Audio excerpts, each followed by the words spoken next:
Hey Diamonds, it's Jamequa Stevens, and today I'm going to share with you some things you need to include in your resume. This is good if you're applying for a company or you just want to spruce up your resume and make it stand out from everyone else who's applying to the same job that you are applying to. This example that I'm going to be giving you is going to be like the basic standard of what should be included in your resume. So in the header of your resume should have your name, address, phone number, and your email. Under the header should include several different categories. Categories are education, experience, activities, and your skills. Under education, you want to list the institutions you graduated from in reverse chronological order, which means the most recent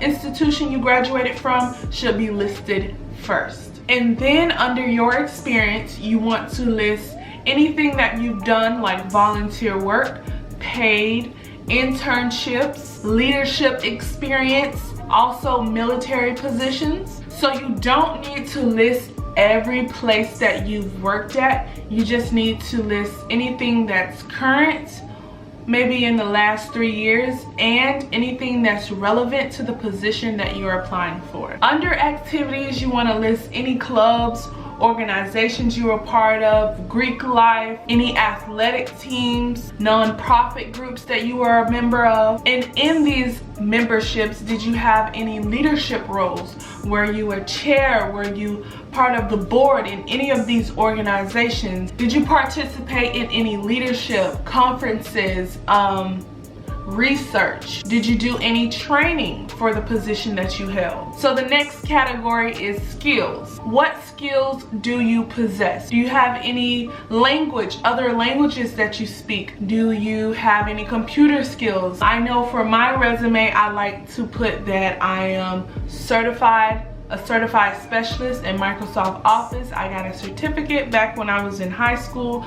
but it's still relevant because I know Microsoft like the back of my hand. I can create anything in Microsoft. I can create logos.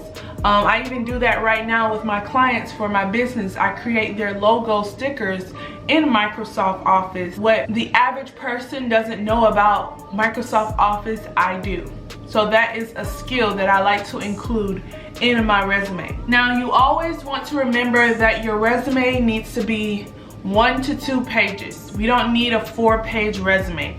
This is just a quick glimpse of what you're about, your skills, your experience. So when your employer looks at your resume, they can get an overall gist of who you are as a person. So when you present yourself in your resume, you're bragging.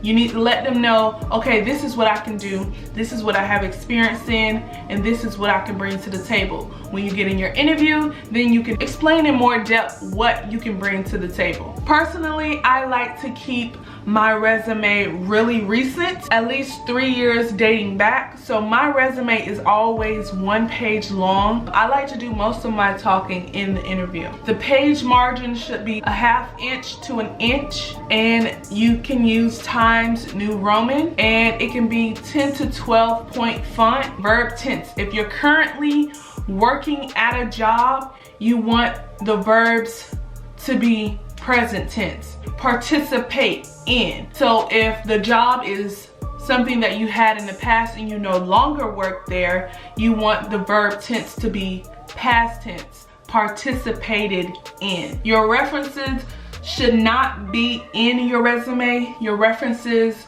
should be ready in case the employer asks for them, but you do not want to include your references on your resume. That was all the things that should be included in your resume. I hope you all enjoyed this video. I hope it was helpful. Don't forget to comment, rate, and subscribe, and I'll talk to you loves later. Bye.